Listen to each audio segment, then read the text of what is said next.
నీటి మట్టం పడిపోయినప్పుడు అంటే 854 పడిపోయినప్పుడు కేవలం మనము 7000 క్యూసెక్లు మాత్రమే మరి డ్రా చేసుకునే అవకాశాలు ఉండేది.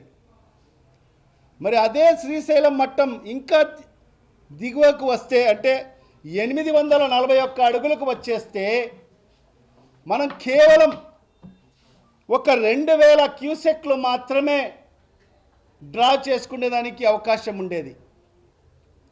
అంటే శ్రీశైలంలో నీటి మట్టాన్ని బట్టి మనము మన ప్రాంతానికి మనకు అవకాశం ఉన్న 44,000 క్యూసెక్లు తీసుకునేదానికి అవకాశం ఉన్నా కూడా మరి నీటి మట్టం తగ్గిపోవడం వల్ల మనము ఆ కెపాసిటీకి సంబంధించి మనము తీసుకునే అవకాశం లేకపోయిన పరిస్థితి మనం చూసాం. 101 టీఎంసీ నీటిని మనము తోడుకునేదానికి మనకు వెసులుబాటు ఉంది, మనకు పర్మిషన్స్ ఉన్నాయి, అలొకేషన్ ఉంది, కేటాయింపులు ఉన్నాయి.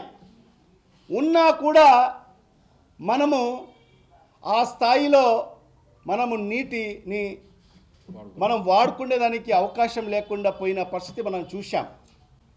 ఎందుకంటే ఈ ఏదైతే 101 సంబంధించిన టీఎంసీ నీళ్లు ఏదైతే ఉందో దానికి సంబంధించి మనకు చెన్నై మద్రాస్కు 15 టీఎంసీల తాగునీటి కోసం నీళ్ళు ఇవ్వాల్సిన పరిస్థితి ఉంది. మనకు కేటాయింపులు ఉన్నా కూడా 2004, 2005కు సంబంధించి మనం ఎంత